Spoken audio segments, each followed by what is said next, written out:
السلام علیکم ورحمۃ اللہ وبرکاتہ۔ الحمدللہ ہم نے ذوالحجہ کے بابرکت 10 دن گزارے، وہ دن جن میں عبادت، قربانی، دعا اور توبہ کی بے شمار فضیلت ہے۔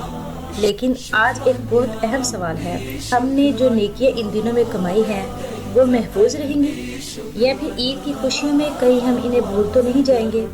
آج کی اس ویڈیو میں ہم بات کریں گے ایام تشریق کی اہمیت، نیکیوں کو برقرار رکھنے کا طریقہ اور عید کے بعد بھی اللہ سے جڑے رہنے کا سبب۔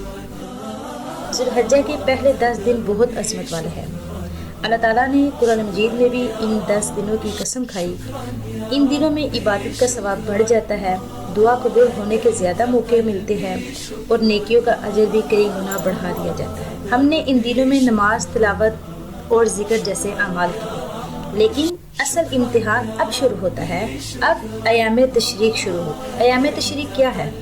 ایام تشریق وہ دن ہے جو 11 ذوالحجہ، 12 ذوالحجہ اور 13 ذوالحجہ پر مشتمل ہوتے ہیں۔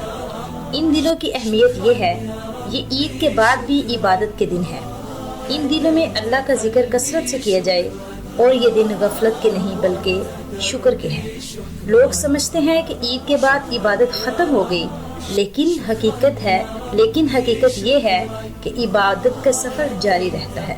ان دنوں میں ایک بہت اہم عمل تکبیرات پڑھنا، اللہ اکبر اللہ اکبر، لا الہ الا اللہ واللہ اکبر اللہ اکبر وللہ الحمد۔ یہ صرف الفاظ نہیں، یہ دل کی کیفیت ہے۔ جب انسان اللہ کی بڑائی بیان کرتا ہے تو دل نرم ہو جاتا ہے، ایمان مضبوط ہو جاتا ہے اور غفلت دور ہوتی ہے۔ اصل بات یہاں ہے، ہم نے ذوالحجہ میں جو نیکیاں کمائی، نمازیں، تلاوت، دعا، قربانی کی نیت، صدقہ، کیا ہم انہیں ضائع تو نہیں کر رہے؟ شیطان ہمیشہ چاہتا ہے انسان عبادت کے بعد غفلت میں چلا جائے، لیکن ایک مومن کی پہچان یہ ہے کہ وہ نیکی کو مستقل بناتا ہے۔ وہ عبادت کو صرف موسم نہیں بناتا بلکہ زندگی بناتا ہے۔ عید صرف خوشی کا دن نہیں، عید ایک پیغام ہے، شکر ہے، عبادت کا اور اللہ سے تعلق کا۔ اگر عید کے بعد ہم نماز چھوڑ دیں تو یہ عید کا مقصد نہیں تھا۔ اصل کامیابی یہ ہے کہ عید کے بعد بھی ہم اللہ کے قریب رہے، کہ ہم اپنی نیکیاں محفوظ رکھیں، ایام تشریق کو یاد رکھیں اور اپنی زندگی کو اللہ کی اطاعت میں گزاریں۔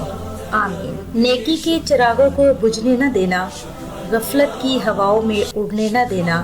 یہ زندگی رب کی امانت ہے عزیزو، اسے گناہوں کے ہاتھوں بگڑنے نہ دینا۔ جو وقت ملا ہے اسے غنیمت سمجھو، ہر سانس کو عبادت سے دور ہونے نہ دیں۔